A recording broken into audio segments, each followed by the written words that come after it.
స్త్రీ వశీకరణం కానీ పురుష వశీకరణం, ఈ రెండు వశీకరణాలు స్త్రీ కానీ పురుషుడు కానీ వర్తిస్తాయి. మనం చెప్పిన మాట వినకపోయినా మన దగ్గరికి వచ్చే విధంగా, మనం మాటకి గౌరవించే విధంగా, మనం రమ్మంటే రావాలి, పొమ్మంటే పోవాలి, కూర్చుంటూ కూర్చోవాలి, లెమ్మంటే లేవాలి, మనం చెప్పిన మాట గౌరవించి మనం పెళ్లి చేసుకోవాలనే విధంగా కూడా స్త్రీ వశీకరణ కానీ పురుష వశీకరణం కానీ ఉంటుందమ్మా. ఈ వశీకరణం అనేది వాళ్ళకి ఏ విధంగా ఎవరి గురించి మనం చేయాలనుకుంటున్నామో వాళ్ళ పేరు మీద కూడా ఆ వశీకరణం పట్టుకొని ఆ మంత్రం ఒకటి చెప్తాను.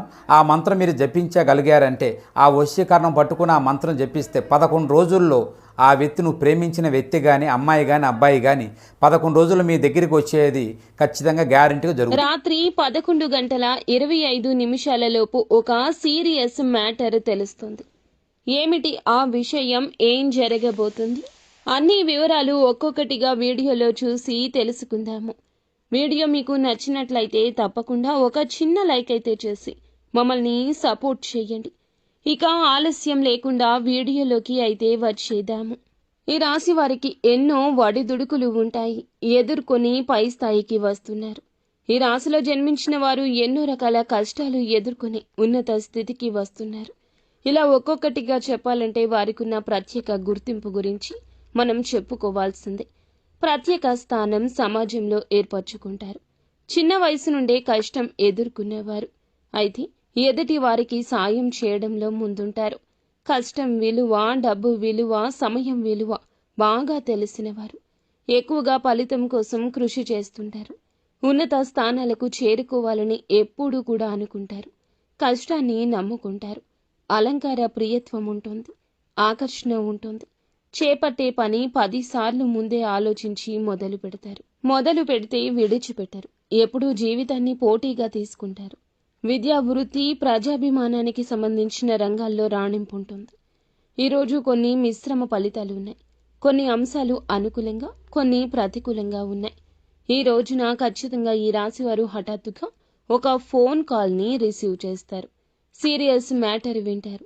చాలా రోజులుగా ఎదురు చూస్తున్న సమస్యకు పరిష్కారం కూడా దొరుకుతుంది. సాధ్యం కాదు అనుకున్న పని సాధ్యపడుతుంది. మీకు ఒక ఆలోచన వస్తుంది, దానికి సంబంధించి చక్కటి ప్రణాళిక వేస్తారు. ఆ ఫోన్ ద్వారా ఒక చెడు వార్త వినబోతున్నారు. మీ బంధువులకు సంబంధించిన ఒక చెడు వార్త ఈ సమయంలో రావచ్చు. ఇరుగు పొరుగు కావచ్చు, మీ చుట్టాలు కావచ్చు, మీ తోబుట్టువులు కూడా కావచ్చు. వారి ఆరోగ్యం బాగోలేదంటూ ఈ రోజున ఖచ్చితంగా ఆ వార్త అందుతుంది. మీరు కాస్త ఆందోళన చెందుతారు. అయినప్పటికీ శివయ్య పైనే పూర్తి భారాన్ని వేసి శివనామస్మరణ చేసుకోండి. ఈ వార్త తెలియగానే పరమశివుని వద్దకు వెళ్ళండి. మీరు మీ యొక్క గోడు చెప్పుకోండి. కష్టం మీ వద్దకు రాకుండా పరమశివుడు కట్టిపడేస్తాడు. అలాగే ఈరోజు మిగతా అంశాలు చూస్తే శుభ ఫలితాలు ఉన్నాయి. అవతల వ్యక్తులు ఎవరైతే ఉన్నారో ఈ నష్టాన్ని పొందకుండా భగవంతుడు చక్కటి ఆశీర్వాదం కలగజేస్తాడు. పనుల్లో అలసత్వం అస్సలు వహించొద్దు. ఈరోజు ఏ పని వాయిదా వేయొద్దు. ఆచితూచి కూలంకషంగా 1కి 10 సార్లు ఆలోచించి నిర్ణయం తీసుకుని ముందుకు సాగండి. వచ్చే ప్రతి అవకాశం చిన్నదైనా మీరు వాయిదా వేయకుండా సద్వినియోగం చేసుకోండి. ఎవరో ఏదో చెప్పారని వారి మాటలు ఆలకించే యత్నం చేయొద్దు. దూరదృష్టితో ఆలోచించండి, మీకే అంతా అవగతమవుతుంది. విద్యా, వృత్తి, వ్యాపార పరంగా కూడా మేలిమి శుభవార్తలే అందుకోబోతున్నారు.